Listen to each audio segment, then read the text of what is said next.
I'd now go to the government side, but my colleagues have indicated that Senator Heffernan can take their spot for their 15 minutes, or any part of it, as he is involved in other committees as well. Senator Heffernan, over to you. Thank you, Mr Chairman. Mr Attorney General, in recent months I've put a proposition to the Royal Commission into the institutional treatment of children.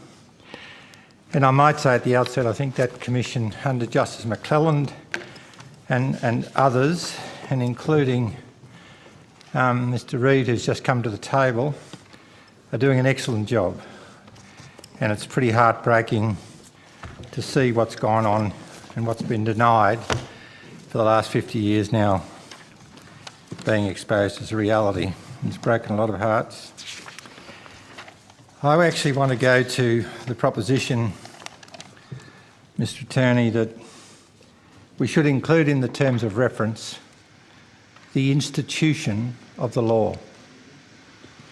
And I have documents here which the Royal Commission has seen to justify that case, and in fact every Attorney General, from Attorney General Ruddock till now, has seen some of these documents, and they are police documents, and they are very disturbing. In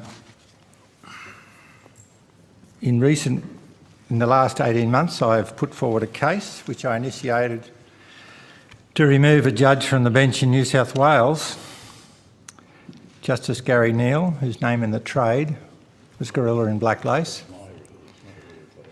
And that succeeded to a point.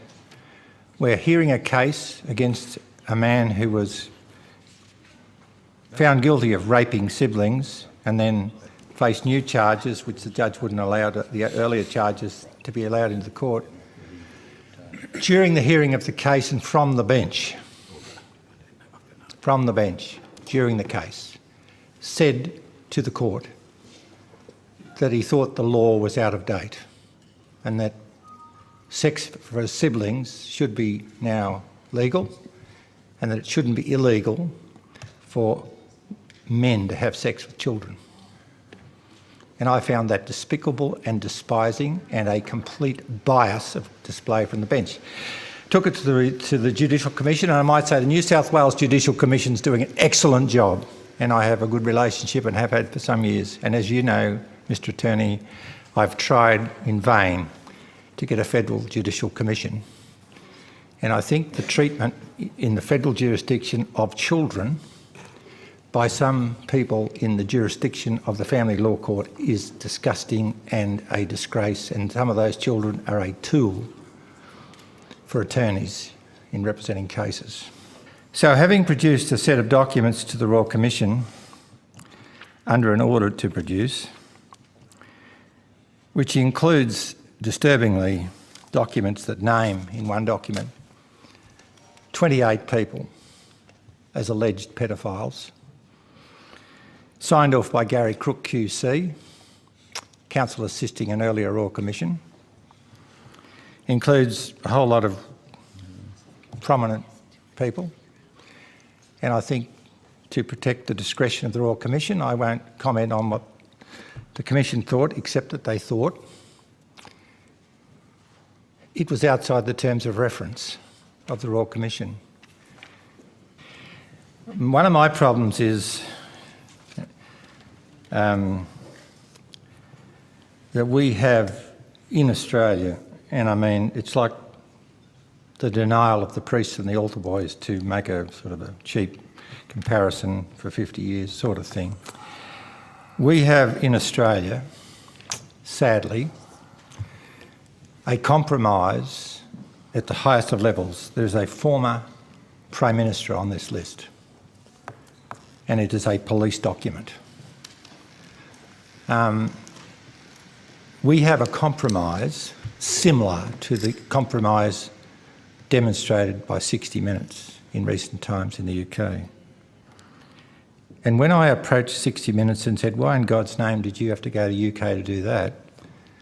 They said because no one in the UK would do it. And can I just say to the children that have been abused, to the parents and the loving mothers, quite often more than the fathers, who go to places like divorce courts, and the lawyers use the tool of abuse in the divorce courts. The divorce courts should deal with, in my view, the breakup of the family and its assets, etc. It shouldn't and isn't qualified to deal with abuse that is alleged. That should be a separate entity, and it's not. I just want to put everyone on notice. Are you talking about the abuse of children here? The family law court judges demonstrate quite regularly that they are not capable of dealing with that phenomenon, that the custody battle is often uses the legal tool of one partner abusing the other, whether that's true or false, and in many cases it's false. Could I just go to, and thank you very much for your assistance. Well, there are provisions, of course, Senator, in the Family Law Act which do deal with the making of false allegations, which, of course, apart from anything else, is perjury if made under oath, but also may have consequences in terms of costs and other adverse consequences for parties maliciously making false allegations. People, because they know I'll try and help, who have their lives ruined because the law outsmarts them in the family court. Could I just, to make the point, I absolutely believe that in many cases, and all human endeavour has failure, none more spectacular than me, but it is often not people's secrets, and obviously these documents are very disturbing, and they were delivered to me by a police agency some time ago because no one seems to want to deal with them. It is often... Senator Heffernan, I understand you have put the documents to which you refer into the hands of police. Some of these... This folder actually, as Mr Reid knows, and I thank Mr Reid, and I think you're doing an excellent job, as is the Royal Commission, actually came back hand-delivered. Every Attorney-General, bar you, you're on that committee when I tried to get the argument up for a Federal Judicial Commission, has seen some of these documents. Some of them didn't read them, some of them returned them. Robert McClellan tried to do something about some of them. It's not so much the secret that's the problem. It's when a group of people, such as the 28 people on this page, keep each other's secrets, that the institution, going back to my point of the institution, becomes compromised. And on this list, and I won't, there are some spectacular examples of that. People involved in hearing court cases, people, anyhow, I won't go through that. I just appeal for the thousands and thousands and thousands of people in Australia, and the Royal Commission, to its credit, is demonstrating the disgusting culture of some of our institutions. I appeal for you to give consideration to cleaning up this Act. I mean, the Royal Commission, the Wood Royal Commission, as you know, Mr Attorney, was about to explore,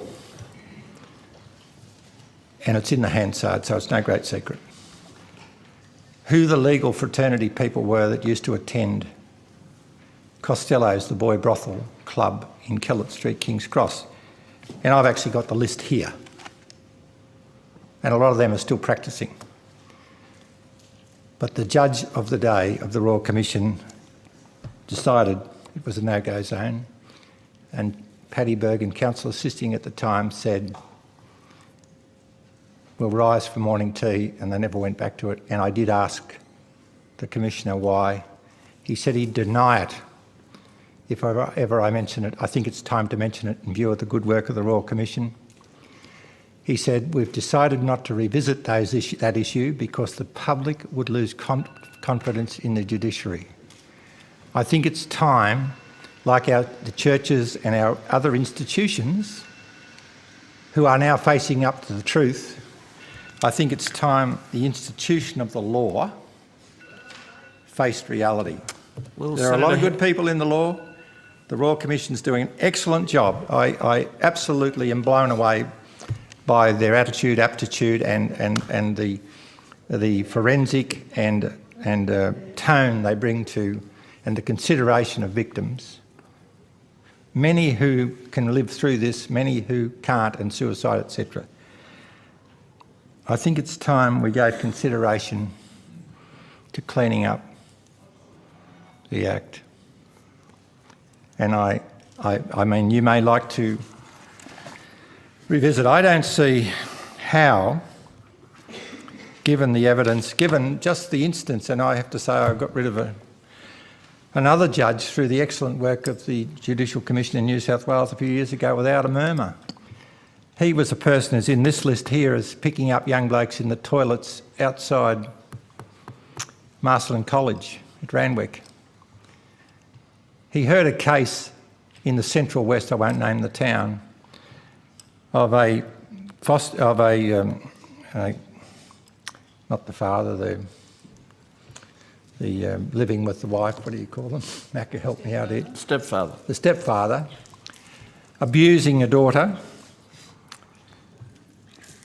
The judge closed the court. This is the judge that's in this here. Found the person guilty, suppressed the names, gave a non-custodial sentence to the man and let him go back to the family home. Nothing else was done. I think it's a disgrace. Just finally say one thing. We can quickly. come back to you if you have other questions later. Okay. But I think included in these documents, and I think it measures the issue, Mr Attorney, and I would hope people are listening and we give serious consideration to the victims of this process. When the police find it necessary to put a judge under surveillance, I think we've got to a point where we've got a problem. And when that surveillance is dropped because of a lack of cooperation between the AFP and the New South Wales Police, we have a problem. Thank you very much, Mr Chairman.